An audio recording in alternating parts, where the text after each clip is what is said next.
Koshoku Shidai Otoko está aí para provar que existem boas obras em todos os gêneros, inclusive no hentai. Apesar de que esse anime é muito mais do que uma boa obra, ele é uma daquelas pérolas perdidas que a gente encontra fuçando por aí. Apesar do sexo aparecer durante toda a obra e a história girar em torno disso, ele é uma obra bem diferente dos hentais que estamos acostumados. Por mais que tenha sexo, ele nunca é explícito ou pornográfico. Ele é retratado de uma forma bem delicada e muito artística. Seria até possível questionar se ele realmente é um hentai ou não, mas aí abriria uma discussão gigante sobre gênero que eu acho desnecessário aqui. O importante é que ele é uma obra classificada como um hentai. Koshoku Shidai Otoko é uma adaptação de um livro do século XVII. A narrativa desse anime é extremamente interessante, porque ele vai mesclar duas histórias. Ele conta de um lado da história de Yunosuke, que é um homem que nasceu rico, teve uma vida extremamente conturbada, mas regada à luxúria durante todos os anos. O anime fala que ele teve relações sexuais com 3.742 mulheres e 725 homens durante toda a sua vida.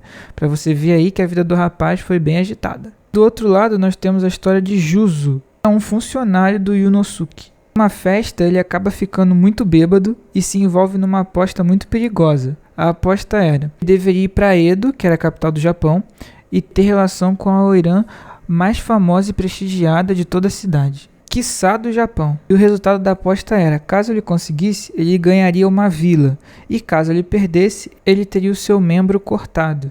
E sim, é o membro que você está pensando. Sensibilizado pela aposta extremamente arriscada feita pelo seu subordinado, Yunosuke decide ajudá-lo. E com isso vai com ele até Edo para poder tentar fazer com que ele tenha um encontro com a oirã. E aqui cabe explicar o que é uma oirã. Primeiro é importante deixar bem claro que geishas não eram prostitutas, como muitos acabam pensando. O objetivo delas era entreter os homens. Com isso elas eram treinadas em diversas artes, tanto pintura, música, a cerimônia do chá. Eram mulheres com grande conhecimento, com grande inteligência, que usavam isso para entreter os homens. Só que elas não eram prostitutas. As prostitutas eram chamadas de oirã.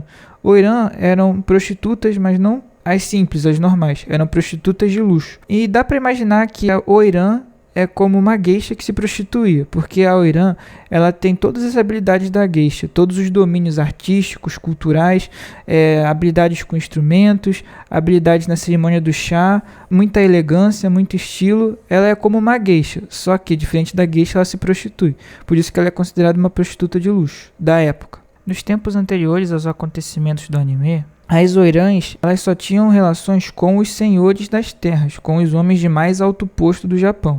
Mas com o passar do tempo e as mudanças, transformações políticas e sociais que aconteceram no Japão, elas também começaram a atender mercadores ricos. Então, basicamente, as oirãs, nessa época do anime, atendiam pessoas que tinham um poder aquisitivo muito alto. E aqui acredito que vocês já entenderam a cilada que o Juzo caiu, porque ele era um simples empregado, então ele não tinha a menor condição nem de chegar perto de uma oirã, que dirá ter uma noite com ela. Além disso, a aposta ainda foi feita com base na oirã mais famosa de Edo. É interessante também que, diferente de uma prostituta comum, as oirãs têm todo um ritual até ela se deitar com o homem. Na história é contado que até chegar aos atos finais se passam 3 dias. Eles têm 3 encontros em diversos locais, onde eles conversam, trocam ideias, até que ela aceite ter uma relação com ele. Então, como eu falei antes, a oirã ela não é uma prostituta comum.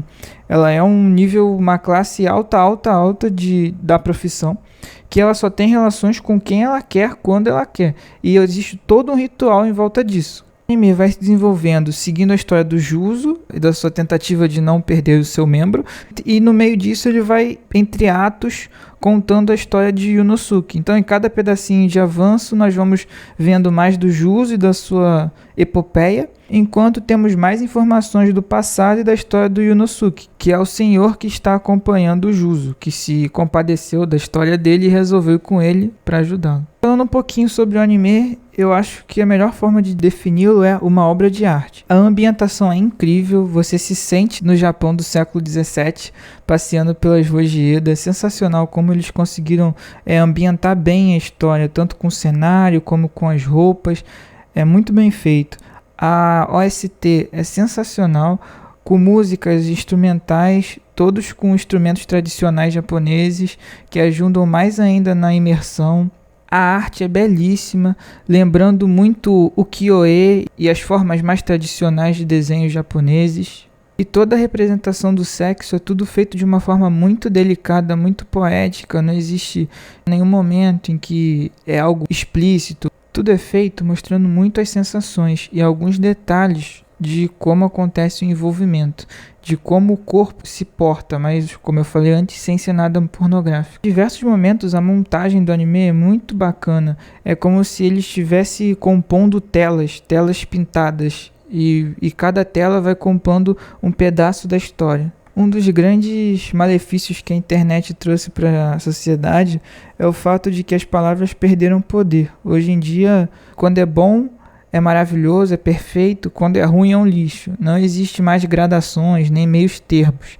E a partir do momento que a gente começa a classificar toda obra boa como perfeita, a gente acaba perdendo o impacto do que realmente é perfeito. Quando a gente encontra uma obra perfeita, se você chama tudo de perfeito, o que ela vai ser? Você acaba ficando sem ter como graduar, como classificar cada obra.